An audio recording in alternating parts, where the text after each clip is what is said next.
Welcome back to Zak Wealth Files. Today, we're getting straight into it. We are breaking down the exact mechanics of how some of the world's wealthiest people legally pay a tiny fraction of their wealth growth in taxes. My whole goal here is to make wealth building simple and actionable for you. And honestly, understanding the mechanics behind headlines like this, that is your first massive step toward mastering how money actually works at the highest levels. So let's look at the numbers.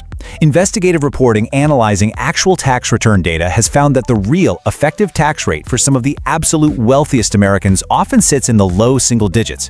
I mean, just compare that to what a typical salaried worker pays on their income. It sounds completely impossible, right? You might automatically think this involves some secret offshore scheme or massive fraud, but actually, it doesn't. So how exactly do billionaires pay close to zero? Well, in this explainer, we are going to mechanically break down a completely legal three-step strategy that exploits exactly how the tax code defines income. We'll cover why you can't just casually copy this move, and most importantly, we're going to reveal the scaled-down, practical version of this exact same principle that you can safely use this week to build your own wealth. Let's dive in. Okay, to understand the solution, we first really have to understand the fundamental problem. The reality is, a billionaire's wealth isn't just sitting as cash inside a standard checking account. It's almost entirely tied up in appreciating assets, usually company stock. And this brings us to a really famous framework, often nicknamed buy, borrow, die. Now, these three steps aren't some accidental loophole. They're actually a direct logical product of how the tax code defines income in the very first place. So let's look at this completely impartially. We're going to focus purely on the mechanics, zero politics, just so you can see exactly how the gears turn here. You see, under the US tax code and most tax systems generally, simply owning an asset that goes up in value does not create a taxable event. You only owe tax on that growth when you actually sell the asset. And this brings us to a really critical concept called unrealized capital gains. This is wealth growth that exists strictly on paper. For instance, a founder can hold stock worth tens of billions of dollars, and it can grow by billions more every single year.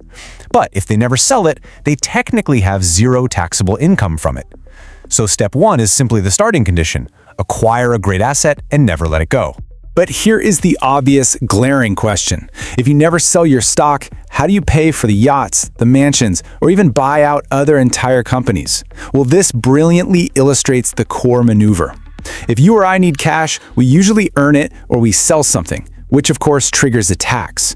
But the ultra-wealthy simply take out a loan, using their massive stock portfolios as collateral. Because a loan fundamentally has to be paid back, the tax code considers it debt, not earnings. So instead of selling $10 million in stock and losing a huge chunk of that to capital gains tax, they just borrow $10 million tax-free.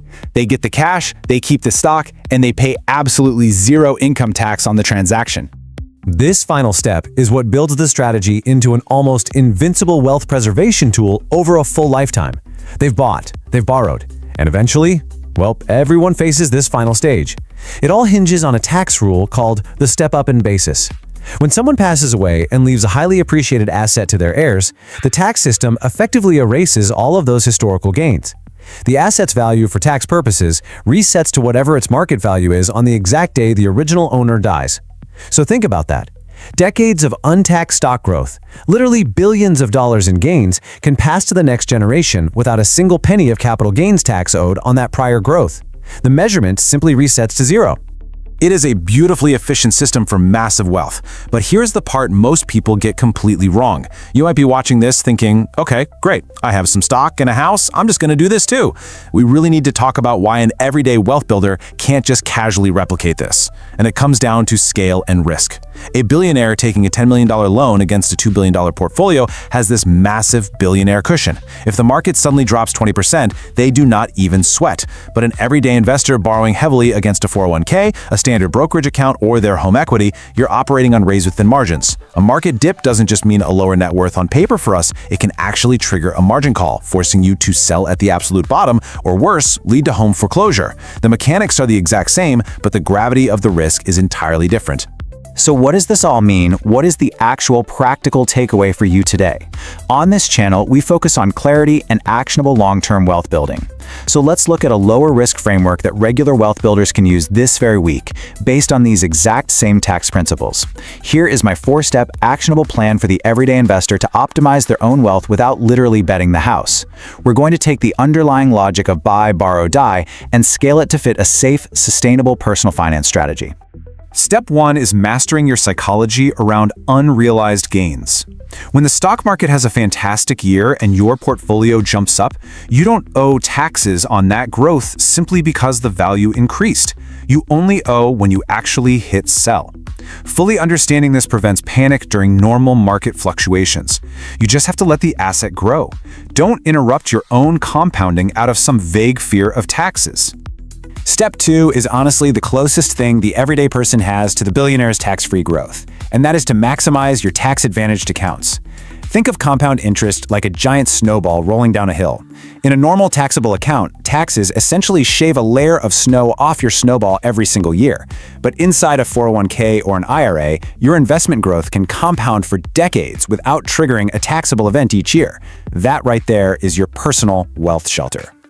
Step 3 is a serious reality check on leverage. If you ever consider a home equity line of credit or a margin loan against your stocks, treat it as a serious leverage risk.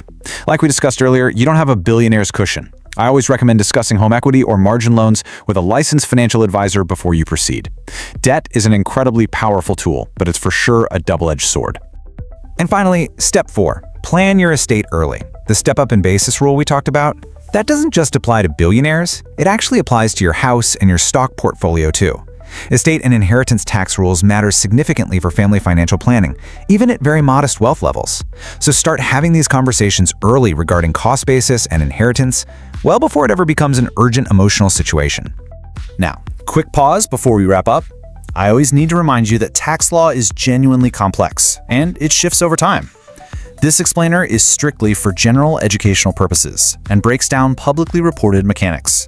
It is definitely not personalized tax or legal advice, and it's absolutely not a recommendation to blindly replicate any specific strategy.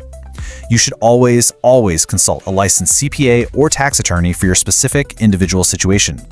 To summarize everything we've covered in this explainer today, just remember this one fundamental truth. The tax system only taxes realized income, not wealth on paper. Buy, borrow, die isn't some magic trick. It is just the logical extreme of that exact rule. When you really understand that, you stop being confused by the flashy headlines, and you start actually understanding how to legally and efficiently grow your own money over the long term. I really hope this explainer provided the clarity you were looking for. So here is my final provocative question to you. Now that you know the exact playbook the ultra-wealthy use to protect their assets, what is one single move you are going to change in your own financial strategy starting tomorrow? Let me know down in the comments below. And if you value simple, accurate, and genuinely useful financial breakdowns, make sure to subscribe to Zak Wealth Files. I will see you in the next explainer.